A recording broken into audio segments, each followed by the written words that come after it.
حضرت عبداللہ ابن عمر رضی اللہ تعالیٰ عنہ بیمار ہو گئے، شدید علیل تھے، طبیعت مبارک میں کمزوری آ گئی، کچھ کھانے کو دل نہیں کرتا تھا، گھر والے بار بار کہتے کچھ کھا لیجئے کچھ کھا لیجئے، نہیں کھاتے تھے۔ بالآخر حضرت نافع آپ کے غلام تھے، ان سے کہنے لگے کہیں سے مچھلی مل جائے نا تھوڑی سی تو میں کھاؤں گا۔ تو کہتے ہیں میں سارے مدینے میں ڈھونڈتا رہا، مچھلی نہ ملی، اگلے دن بھی ڈھونڈی تو نہ ملی، تیسرے دن بھی ڈھونڈی تو نہ ملی، تو فرمانے لگے یار بس چھوٹی سی خواہش ہے، کوئی فرض نہیں ملتی تو رہنے دے۔ کہتے ہیں چوتھے دن مچھلی مل گئی، میں 1.5 دینار کی مچھلی لا کے حضرت عبداللہ ابن عمر رضی اللہ تعالیٰ عنہ کے سامنے جو مچھلی رکھی تو آپ نے لقمہ روٹی کا توڑا تھا، مچھلی کو لگانے لگے کہ دروازے پہ فقیر نے آ کے آواز دی کچھ کھانے کو دو۔ تو حضرت عبداللہ ابن عمر نے روک لیا اور ہنسے۔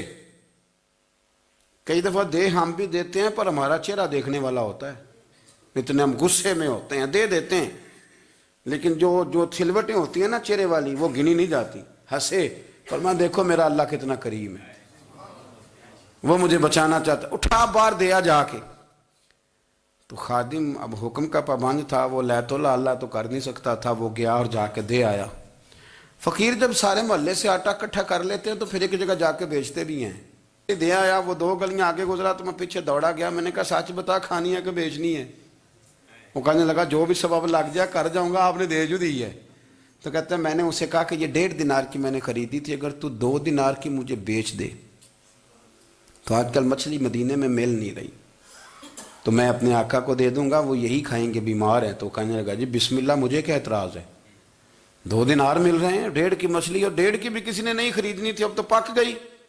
فرماتے میں نے 2 دینار اس کو تھمائے، وہ مچھلی اس سے خریدی اور خرید کر کے میں لا کے حضرت عبداللہ ابن عمر کے سامنے دوبارہ رکھی۔ تو فرمایا یہ کیسے آ گئی؟ میں نے کہا حضور 1.5 کی خریدی تھی اور پھر فقیر کو دے دی، اب اسی سے میں 2 دینار کی خرید کے لایا ہوں، آپ قبول فرمائیں۔ تو فرمانے لگے تم نے اچھا نہیں کیا، اب اس طرح کرو 2 دینار بھی اسے دیا اور مچھلی بھی واپس دیا۔ عرض کی حضور کیوں؟ فرمایا تم نے قرآن نہیں پڑھا؟ حضور پڑھا ہے۔ فرمایا رب فرماتا ہے لن تنالوا البر حتی تنفقوا مما تحبون، تم بھلائی کو اس وقت پہنچو گے جب اپنی پیاری چیز راہ خدا میں خرچ کرو گے۔ امام غزالی نے لکھا ہے، فرمانے لگے دیا تو وہ حضرت نافع کہتے ہیں میں دینے گیا، دے کے واپس آیا تو کچھ پریشان تھا کیونکہ مجھے بھی 4 دن ہو گئے تھے نا تلاش کرتے، تھوڑی طبیعت میں مایوسی تھی کہ اتنی محنت سے میں نے لایا اور آپ نے واپس کر دی۔ تو حضرت عبداللہ ابن عمر نے مجھے قریب بٹھایا، پھر مجھے تھپکی دی، فرمانے لگے پتر میں نے ویسے بھی کبھی جھوٹ نہیں بولا اور آج کل تو میں ویسے ہی بیمار ہوں، ٹائم ہی نہیں، وقت ہی نہیں، موقع ہی نہیں جھوٹ بولنے کا، میں تجھے سچ بتاؤں مجھے مچھلی کھا کے اتنا سکون نہیں ہونا تھا جتنی اللہ کے راستے میں خیرات کھا کے مجھے سکون ہوا۔ تو تجھے تو میری راحت سے غرض ہے نا کہ مجھے راحت کیسے ہوتی ہے، تو مجھے سکون ملا ہے راہ خدا میں دے، میں نفسانی خواہش پوری کر لیتا تو یہ میرا نفس کل پھر مجھ سے مچھلی مانگتا، پرسوں کہتا نہیں چھوٹے گوشت کی یخنی بھی چاہیے۔ ہم لوگ الجھ گئے ہیں، بہت بڑے قیدی ہیں اپنے آپ کے، بڑے قیدی ہیں، سارا دن اپنی خواہشات کی تکمیل میں بھاگے رہتے ہیں، بڑے بڑے سونے نوجوان۔ میں ان پہ تنقید نہیں کرتا، مجھے ان پہ ترس آتا ہے، جب میں رات کے اندھیروں میں انہیں ٹیلی فون لے کے چوکوں میں کھڑے دیکھتا ہوں تو مجھے رحم آتا ہے، میں کہتا ہوں دیکھو نفس کی خواہش کے پیچھے یہ کیا مثلاً آخر کیا ہے اس میں، ایک عورت کے پیچھے تباہ کر لیا اپنے آپ کو، یعنی زیادہ سے یہ کوئی مقصود ہے، یہ کوئی مقصد حیات ہے جس کو مقصد بنا لیا ہے؟ میرے عزیز بات کو سمجھ لیں، اتنا خوبصورت آدمی ہے اور اتنا اس کا اونچا قد کاٹ ہے، اور کیا کس کے پیچھے یہ بھاگا ہوا ہے؟ بڑا سمجھدار، دانشور، عقل مند آدمی، ذی روح بندہ، لیکن اس کا سٹیٹس آپ یہ ملاحظہ کریں کہ وہ 20-40 ہزار کی خاطر جھوٹ بولتا ہے، دھوکہ دیتا ہے، فریب اور فراڈ کرتا ہے۔ ہم اپنی نفسانی خواہشات کے پیچھے اس طرح بھاگتے ہیں کہ ہم اصل سے رہ جاتے ہیں۔ میری باتوں کی سمجھ آ رہی ہے آپ حضرات؟ تھوڑا تھوڑا کر کے ایک ایک کر کے ان کی باتیں کم مانیں۔ وہ ضروری تو نہیں نا کہ سویرے ناشتہ بازار سے اپنی مرضی کا تگڑا کیا ہے، بازار سے لا کے پوڑیاں چنے بہترین کھائے، اور پوڑیاں چنے ابھی کھائے نہیں، شاپر میں ڈالے ہوئے ہیں، اور وہ لے کے ابھی آ رہا ہے تو ساتھ ہی رستے سے گوشت بھی چھوٹا اچھا لگا تو 2 کلو وہ بھی لے آئے کہ پوڑیاں چنے کھاؤں گا اور دوپہر کے لیے گوشت پکاؤں گا. وہ پہلے یہ تو کھا لے صاحب, اس سے تو نجات پا لے. یہ پتہ نہیں ہضم ہوتا ہے کہ کچھ اور کرتا ہے تیرے ساتھ, لیکن وہ گوشت بھی ساتھ لے آیا. یعنی ٹیبل پہ, ناشتے کے ٹیبل پر بیٹھ کے فیصلہ ہو رہا ہوتا ہے کہ ہم نے کیا کھانا ہے, ہم نے کدھر جانا ہے. سنگیو یاد رکھو, باتوں کو سمجھو اور غور کرو. یہ تھوڑا تھوڑا کر کے جب ہم چھٹکارا حاصل کرنے کی کوشش کریں گے نا, چھٹکارا حاصل کرنے کی, کہیں جگہ سے, کسی جگہ سے اگر آپ کو تنبیہ ہوتی ہے نا, تنبیہ, اس میں بھی بڑا مزہ آتا ہے. اس میں بڑا, ہمارے ایک بزرگ تھے, تو ایک دن نا میں گیا تو کہنے لگے الحمدللہ آج میں بڑے سکون میں ہوں. میں نے کہا جی وہ کیا ہوا؟ کہنے لگے میں اپنے آپ کو بڑا پیر صاحب سمجھنے لگ گیا تھا. تو ایک وابڈا کے کسی آدمی سے کام تھا, تو میرے ایک دوست نے مجھے کہا کہ پیر صاحب اس کو ٹیلی فون کر دیں, سنا ہے آپ کا عقیدت مند ہے. میں نے اس بندے کو ٹیلی فون کیا تو کہتا پیر صاحب میں عزت آپ کی بڑی کرتا ہوں پر یہ کام نہیں ہو سکتا. کہتے ہیں جب اس نے مجھے کہا نا تو کچھ بھی نہیں, تو مجھے بڑا مزہ آیا ہے, ورنہ میرا تو نفس پھول گیا تھا. میں تو سمجھتا تھا کہ جو میں کہتا ہوں ویسے ہی ہو جاتا ہے. کہتے اس نے تھوڑا سا نا مجھے لیول میں کیا ہے, مجھے مزہ آیا. یہ لوگ نا اپنے اوپر بوجھ ڈالتے تھے, یہ تھوڑا تھوڑا پیچھے ہٹتے تھے, یہ سمجھتے تھے کہ اس طرح تو ہماری تکمیل رہ جائے گی. صبح سے شام تک اگر اسی نفس کی باتیں مانتے جائیں گے تو خرابی کرے گا. دولت کا نشہ ہے بھائی, دولت کٹھی کرنے والا کسی جگہ سیر نہیں ہوتا.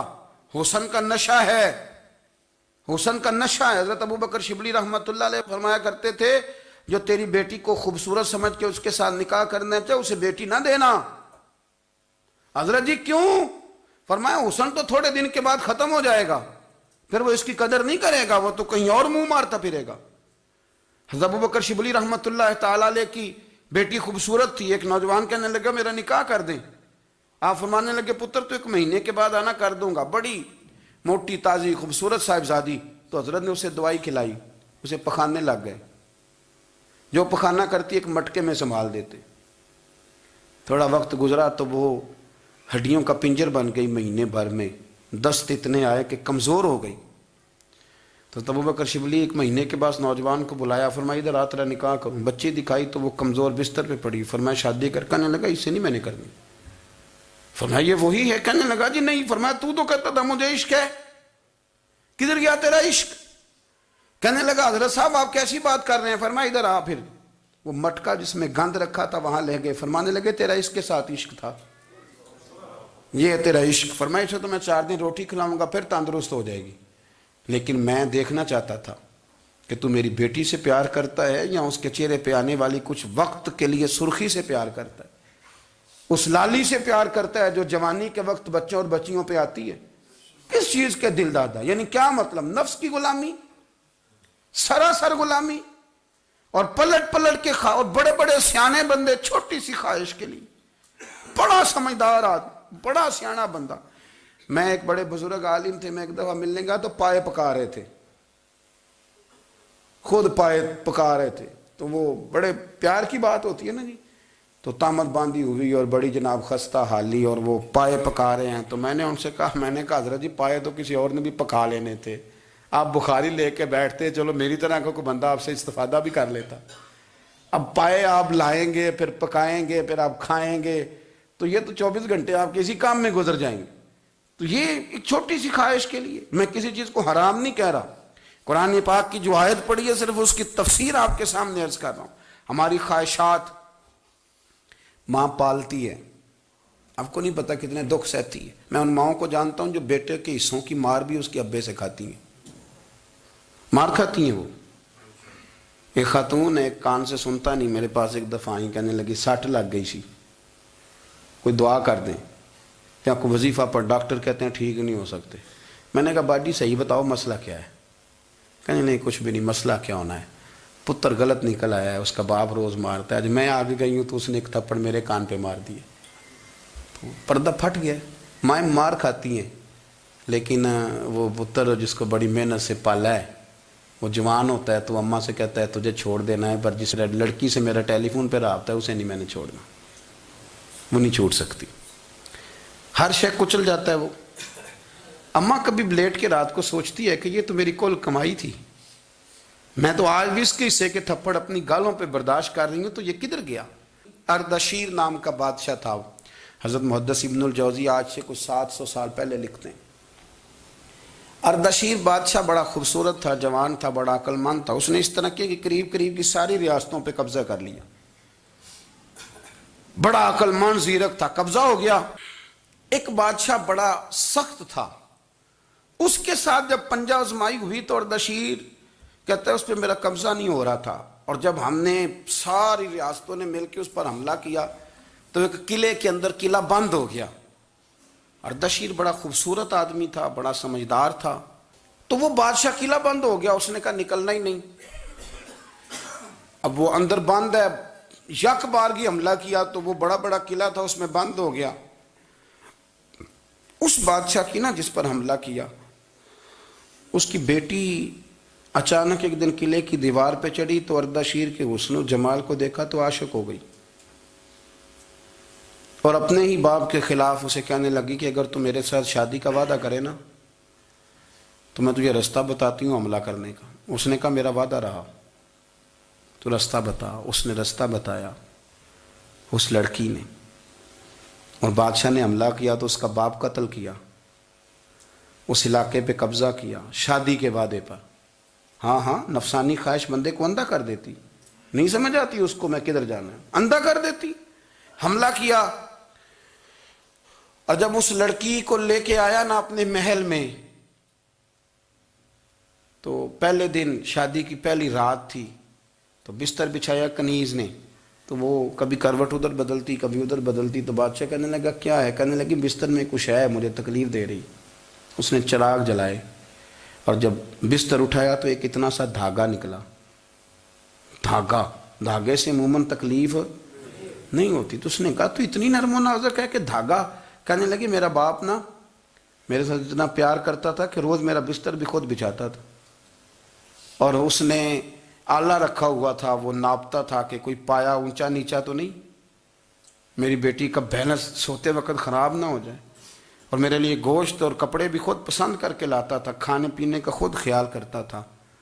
اردشیر کہنے لگا اچھا وہ اتنا پیار کرتا تھا، اور پھر تو نے اس کے ساتھ کیا کیا؟ کہنے لگا بلاؤ کنیزوں کو۔ کنیزوں کو بلایا، فرمایا اس کو اٹھاؤ اور جلاد کے پاس لے جاؤ، اسے کہو کہ اس کے بال ایک گھوڑے کے ساتھ باندھے، پیر دوسرے گھوڑے کے ساتھ باندھے، اور ایک گھوڑا ادھر بھگا دے، کدھر بھگا دے۔ یہ جس کے باپ نے اتنا پیار کیا، یہ نفس کی اتنی غلام ہے کہ اس کی وفادار نہیں رہی تو میری وفادار کیسے بنے گی؟ جس نے اتنے نازوں سے پالا کہ دھاگا اسے برداشت نہیں۔ او یارو یاد رکھو، اگر نفس کی غلامی کرو اور بڑے بڑے وفاداروں کو چھوڑ کے غلامی کرو تو پھر کہو وفادار مل جائیں، کوئی بول اب لڑا نہ بول بیٹھی ہوں خسم ناراض بڑ بولیاں دے، کہاں سر کھائے تے بلبل ٹھنڈ پائے، بڑے فرق نہیں سجنا بولیاں دے، جڑیاں خسماں دی وچ رضا وسن، پاگ جاگ جاندے انہاں گولیاں دے، آپ ادلیاں نو سردار پین تکے تے شرما والیاں نو چوٹے ڈولیاں دے۔ اپنے نفس کے پیچھے چلو گے تو یہ تباہی ہے۔ جب ہم نے کسی سے وفا نہیں کی تو یہ کیا امید ہوئی کہ دنیا ہم سے وفا کرے گی؟ اللہ رسول کی مرضی کے مطابق اصول پسند زندگی بنائیں، ایک ایک کر کے اپنی خواہشات سے پیچھے ہٹیں، تھوڑے پہ گزارا کرنا سیکھیں، اپنے نفس کو سمجھائیں۔ ضروری نہیں کہ روٹی ہر وقت مزے کے لیے کھائی جائے، کبھی کمر سیدھی کرنے کے لیے خشک روٹی بھی کھا کے دیکھو، کبھی سادہ کھانا اس پہ بھی اکتفا کرو، کبھی تھوڑا کھر کے اچھے طریقے سے سادے کمرے میں بھی اللہ کو یاد کر کے دیکھو۔ نفس کے پیچھے نہ بھاگیے گا، تباہی کرے گا۔ رب کریم سمجھنے کی توفیق رفیق عطا کرے۔